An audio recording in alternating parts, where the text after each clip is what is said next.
Welcome to Rulers World TV, and this is News Recap. I'm Ololade Bolariwa. First, the headlines. Federal government doubles Nigerian passport fees effective September 1st. Ojulari NNPC refinery losing $500 million monthly. ASUU federal government clash over agreements and university funding. Two Nigerians built rising drone company. Russia missiles damage EU British office in Kiev. Japan African city backlash escalates. Now the news in details. The federal government has announced a sharp increase in cost of obtaining Nigerian passports, with the new rates to take effect from September 1st, 2025. The fee for a 32-page passport 5-year validity has doubled from 50,000 to 100,000 naira, while the 64-page passport 10-year validity will now cost 200,000, up from 100,000 naira. According to the Ministry of Interior, the adjustment is aimed at strengthening the security features of Nigerian passports, improving efficiency, and reducing corruption in application process.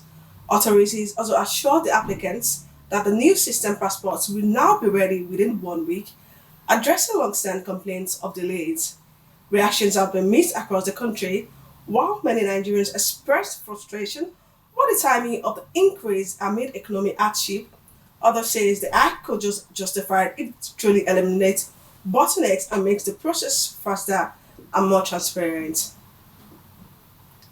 Nigeria is currently losing between $300 and $500 million monthly due to poor state of its refineries.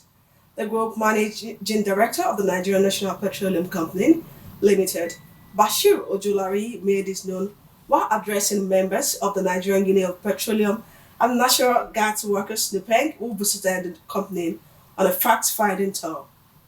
Ojulari revealed that the old refinery system was inefficient, making proper productions impossible. He further explained that the midday product losses forced the NNPC to halt operations.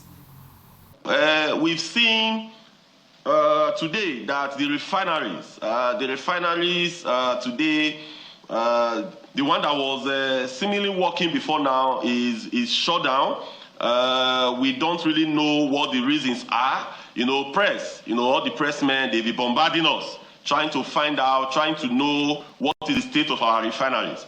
GCO, we have asked over time that our current refineries, that with the way it is it not actually possible for us to bring to bear the same model that we have today in NLNG? That is because today we all know very well that NLNG is one experiment that has worked. He admitted that the company is under serious financial pressure and maintained the NNPC is considering partnership with private refinery operators to enhance productivity and ensure long-term success. Ojulari, however, stressed that the NNPC remains committed to the delivering President Bola Ahmed Tinubu's mandate for the sector. The Academic Staff Union of Universities, ASUU, has issued an ultimatum to the federal government threatening to resume strike action.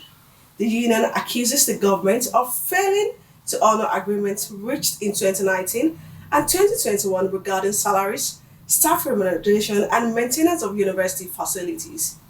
ASUU says it's tired of excuses, insisting that lecturers must earn a living wage and that poverty must be addressed by honoring past commitments.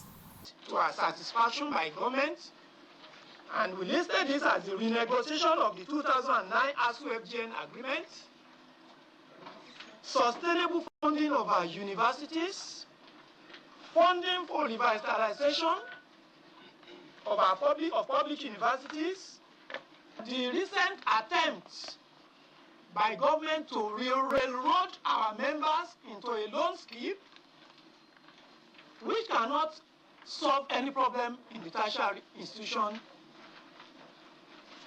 is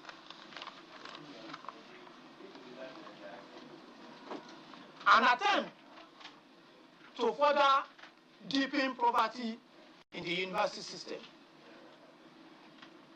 This is not acceptable. We are tired of excuses by government and We will not allow this to continue. Comrades, living wage must be paid. Yes. Poverty must be stopped. Yes. The agreement must be signed. Yes. In response, the Minister of Education, Dr. Tuji Alausa, insisted that no binding agreement has been signed, clarifying that what ASUU described as an agreement was only a draft. He further explained that even the 2021 understanding was never executed. Government has never signed any agreement with ASUU. These are draft. This was a draft agreement. The 2021 agreement was not executed by the government. So I need to be honest and truthful to Nigeria. ASUU might have the impression that if they have an agreement with government, there was no signed agreement with government.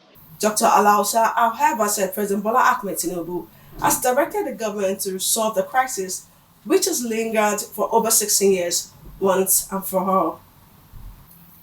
Now, on local news. Two Nigerians, Maxwell Maduka and Nathan Onwachiku, have launched Terra Aptics, a drone manufacturing startup that is rapidly gaining international attention. The company recently unveiled a 15,000 SQ featuring factory in Abuja, now recognized as the largest drone production facility in Africa. The startup designs and produces drones for mining, agriculture, energy, logistics, and defense. With the capacity to manufacture 10,000 drones yearly, Terra Aptics develop all technology in-house, from firmware and power systems to flight operations, giving them a strong competitive advantage. In less than a year, the company has generated over $2 million in revenue, expanded into markets in South Africa, Congo, Ghana, and Kenya, and now exports 75% of its sales, with 80% of its materials sourced locally. Terra Aptics is positioned in Nigeria as the leader in African drone industry. Now on international news. Russian massive strike hit Ukraine's capital, Kyiv, on Friday, damaging several buildings, including offices linked to the European Union and the United Kingdom. Emergency crews worked quickly to put out fires and secure the affected sites. Ukrainian officials confirmed that while no casualties were reported in the EU and British offices, the strikes caused serious damage and disrupted operations. The government condemned the attack as another attempt by Moscow to spread fear and destabilize the capital.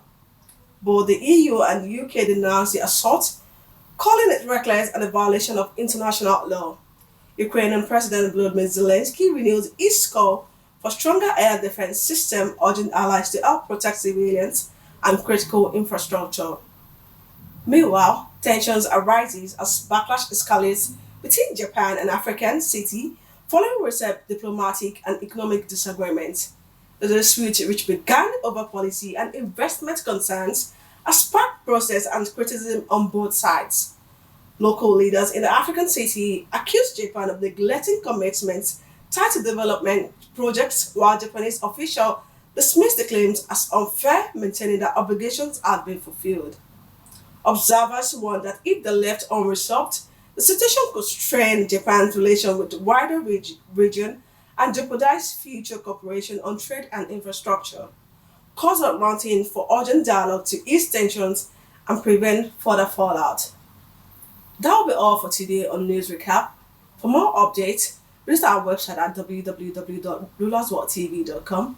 Also subscribe to our YouTube channel, Rulers World TV, and do follow us on our social media handle, X, Facebook, TikTok, and Instagram, all at Rulers World TV. Thank you for watching. I'm Ololade Balariwa.